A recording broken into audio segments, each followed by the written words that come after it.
कहानी पढ़े हो गया ना। हाँ ठीक है लगा ठीक है।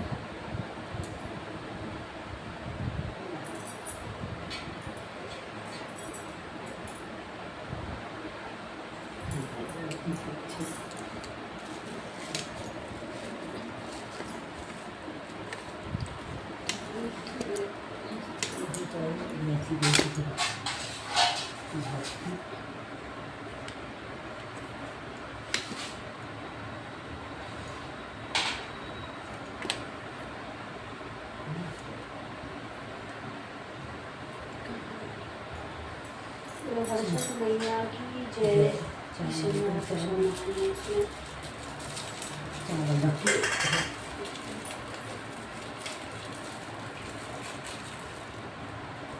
जय हो। न दिखा दो को।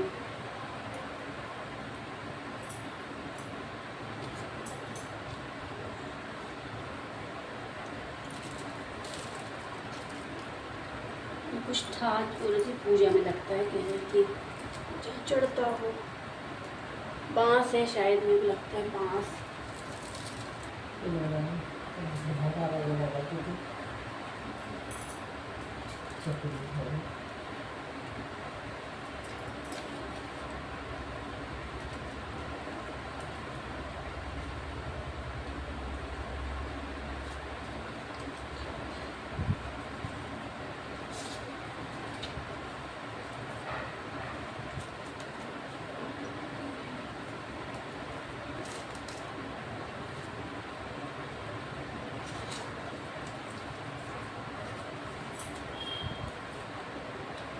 ये दोनों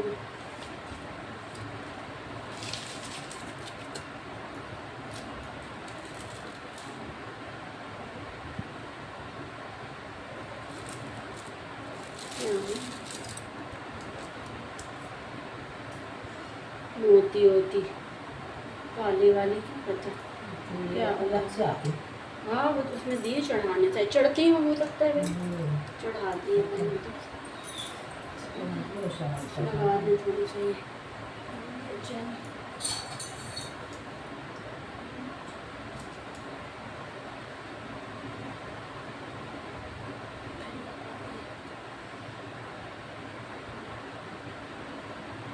लगा लेना सिंदूर ये पार्वती जी का लगा लो। ये लगा यहाँ ये लगा उनके माथे पे ये देखो ये हाँ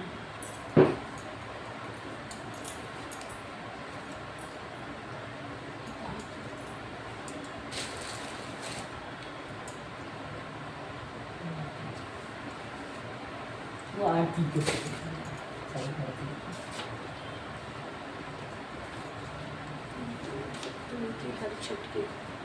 हर षष्ठी व्रत कथा बोलो छठ माता की जय।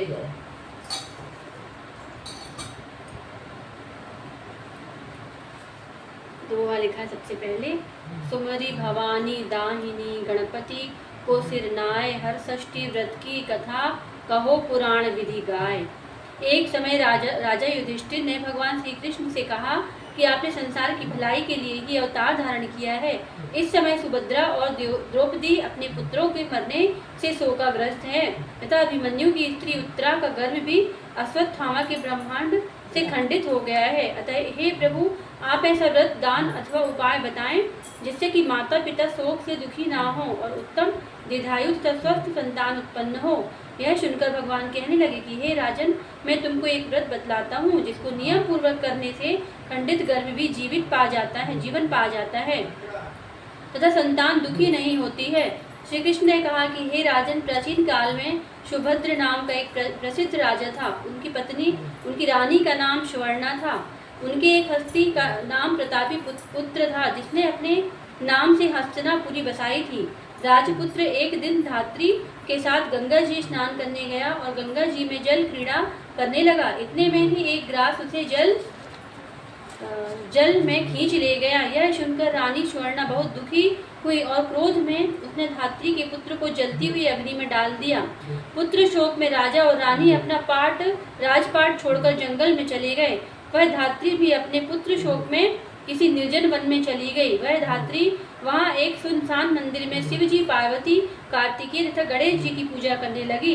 प्रतिदिन पूजन व ध्यान करके वह तृण, धान्य तथा महुआ खाया करती थी। महुआ चढ़ाने के लिए करती थी। श्री कृष्ण बोले कि हे राजा युधिष्ठिर, इस प्रकार व्रत के प्रताप से भाद्रपद मास की कृष्ण पक्ष की षष्ठी के दिन नगर में एक अद्भुत चमत्कार हुआ कि एक धात्री ने भी उस धात्री के पुत्र को अग्नि में से जीवित निकालते हुए देखा, जिससे उसको बड़ा ही आश्चर्य हुआ। उन्होंने पंडितों से उसके जीवित रहने का कारण पूछा। इसका रहस्य बताने के लिए शिवजी की आज्ञा से दुर्वासा ऋषि वहां आए। राजा ने दुर्वासा ऋषि को आज्ञा जानकर उनकी आगवानी करके आदि से उनका पूजन किया तथा बारंबार नमस्कार करके धात्री के पुत्र के जीवित निकलने का कारण पूछा। दुर्वासा ऋषि ने कहा कि हे राजन, उस धात्री ने वन में जाकर नियम पूर्वक अति भक्ति भाव से शिवजी का, स्वामी कार्तिकेय का, पार्वती जी एवं गणेश जी का ध्यान, पूजन, स्मरण श्रद्धा सहित तथा नियम पूर्वक किया है। यह उस व्रत का ही प्रभाव है जिसके कारण धात्री का पुत्र जीवित मिल गया है। अतः आप भी वहां जाकर यह धार्मिक कर्म करें। श्री कृष्ण जी ने राजा युधिष्ठिर से कहा कि हे राजन, राजा और रानी ने दुर्वासा ऋषि को विदा कर दिया। तदुपरांत वे दोनों धात्री पुत्र सहित वन को गए। वहां राजा, रानी तथा धात्री पुत्र ने उस धात्री को भगवान शिव का पुष्प पलाश ढाक के नीचे अति श्रद्धा, उसको खाना दे देना, अति श्रद्धा के साथ पीछे से बटन ऑन करो, श्रद्धा के साथ पूजा, उसको खाना दे दो, मौली अर्चना करते हुए देखा। राजा ने धात्री को उसके पुत्र से मिला दिया। धात्री ने राजा को इस उत्तम व्रत के महात्म्य को सविस्तार बता दिया। उसने कहा कि हे राजन, जिस दिन से आपके भय से त्रस्त में यहाँ आई हूँ, मैंने केवल वायु, पार्वती जी एवं श्री गणेश जी का ही पूजन किया है। एक दिन आधी रात के समय स्वप्न में भगवान शिव ने मुझे दर्शन दिया और कहा कि तेरा पुत्र जीवित हो गया है, क्योंकि तूने हमारा व्रत एवं पूजन बड़ी श्रद्धा तथा भक्ति के साथ किया है। यदि तुम्हारी रानी भी इसी पुत्र को विधि पूर्वक करे तो तुमको भी उस व्रत के प्रभाव से पुत्र की प्राप्ति होगी। भगवान श्री कृष्ण ने युधिष्ठिर से कहा कि राजन, भादों के महीने में श्री कृष्ण की षष्ठी को यह उत्तम व्रत करना चाहिए। उस दिन प्रातः काल स्नान करके क्रोध, लोभ, मोह त्याग कर व्रत को नियम पूर्वक करना चाहिए। जब तक व्रत रहे किसी जीव की भी हिंसा न करें। व्रत संपूर्ण होने तक चींटी आदि का मार्ग भी उल्लंघन न करें तथा दोपहर के समय मित्रों सहित पलाश, ढाक तथा कुशा के नीचे भगवान शिव, पार्वती, स्वामी कार्तिकेय तथा गणेश जी की मूर्ति स्थापित करके धूप, दीप, नैवेद्य आदि से विनम्र भक्ति भाव से पूजा करें और प्रार्थना करें कि हे सौम्य मूर्ति, पंचमुख, शूलधारी, नंदी, श्रृंगी, महाकाय आदि गणों से युक्त आप भगवान शिव को मैं साष्टांग नमस्कार करता हूँ। शिव हरकांता, प्रकृति श्रेष्ठ हेतु सौभाग्यदायिनी गौरी और माता पार्वती को मैं नमस्कार करता हूँ। हे मयूरवान, हे कौंच पर्वत को विदीर्ण करने वाले कुमार विशाख और स्कंद स्वामी कार्तिकेय को मैं बारंबार नमस्कार करता हूँ। फिर एक दंत गणेश जी की प्रार्थना करें कि हे प्रभु मूषक वाहन लंबोदर, आपको साष्टांग प्रणाम है। इस प्रकार इन चारों देवताओं को भली प्रकार से पूजा करें। फिर ब्राह्मणों सहित गाजे बाजे से अपने घर को जावें। उस दिन समा के चावल का भोजन करें और दूध, दही, घी तथा मठा विशेष रूप से खाएं। श्री कृष्ण ने कहा कि हे राजन, जो स्त्री पुरुष इस व्रत को विधि पूर्वक करते हैं वह पुत्र और पौत्रवान होकर सुखी होता है।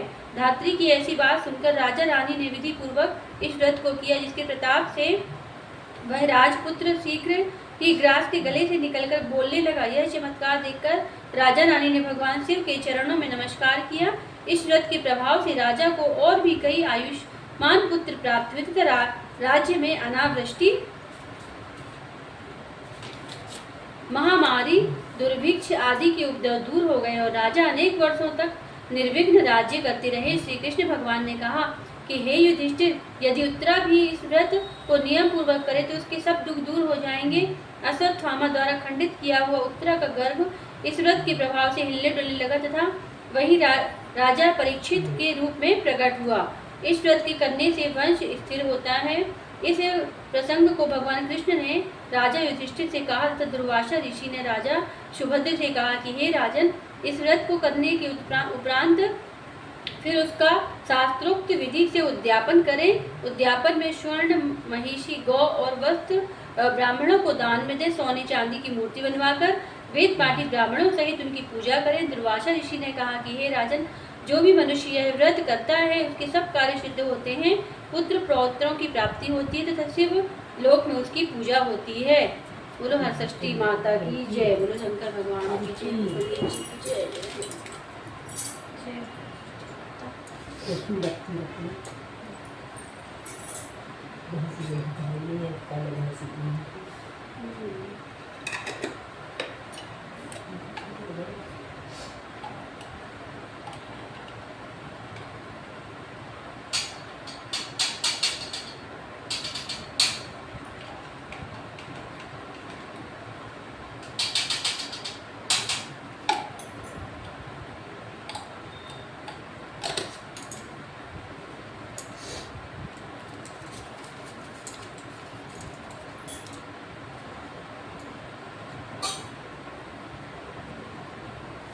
तुलसी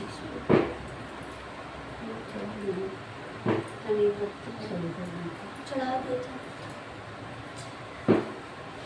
बंद करना पड़ेगा।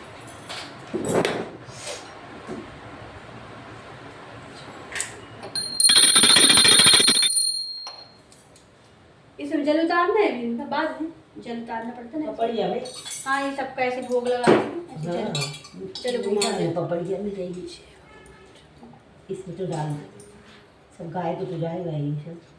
ये पपड़िया पूरा के लिए गई है, कुछ आएगा पूरा कुछ बढ़िया इसलिए।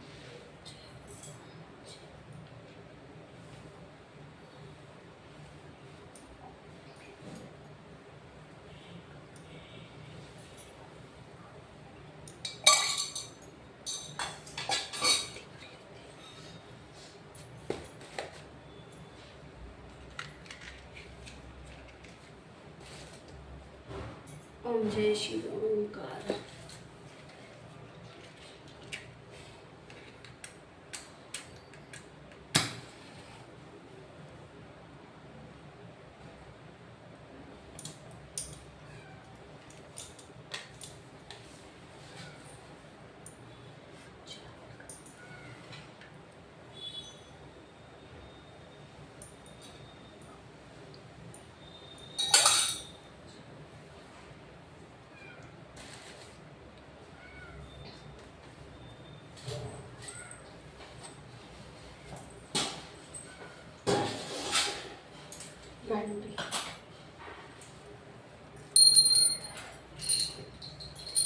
ओम जय शिव ओंकारा, स्वामी जय शिव ओंकारा।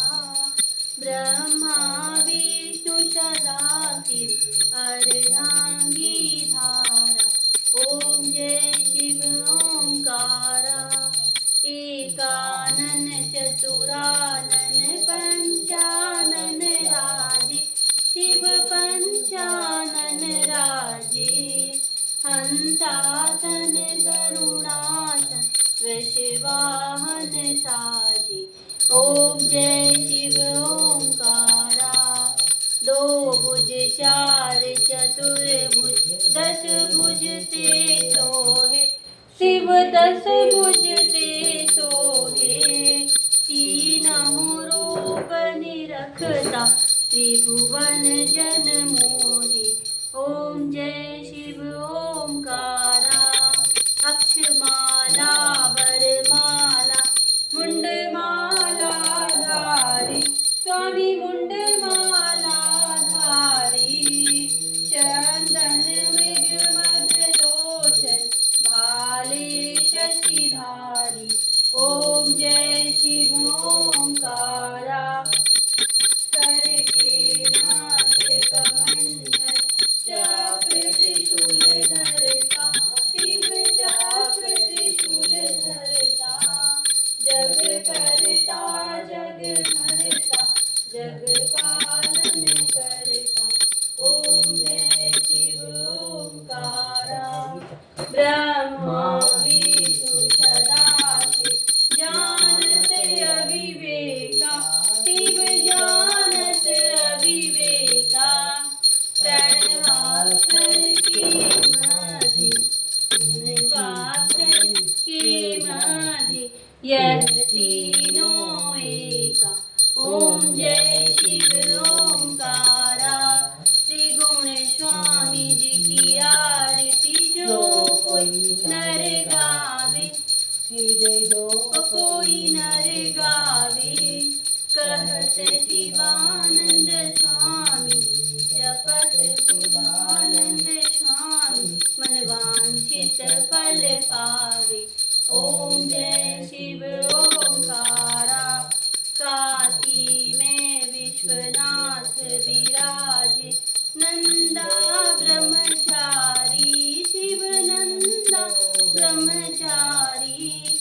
कर्पूरगौरं करुणावतारं संसारसारं भुजगेन्द्रहारं सदा वसन्तं हृदयारविन्दे भवं भवानी चरितं नमामि मन्दारमाला कृतालकाले कृपालमाला त्रिशूलधराय दिगम्बराय च दिगम्बराय नमः शिवाय च नमः शिवाय त्वमेव माता च पिता त्वमेव त्वमेव बन्धुः च सखा त्वमेव त्वमेव विद्या द्रविणं त्वमेव त्वमेव सर्वं मम देवदेव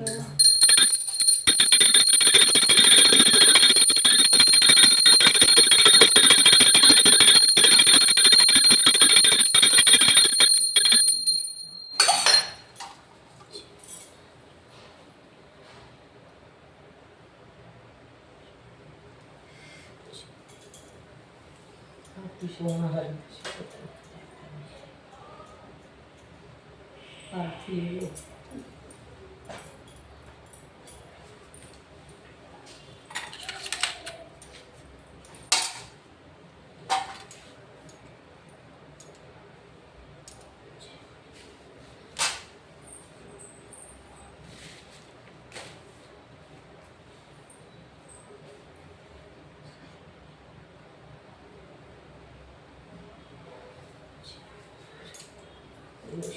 भगवान की जय।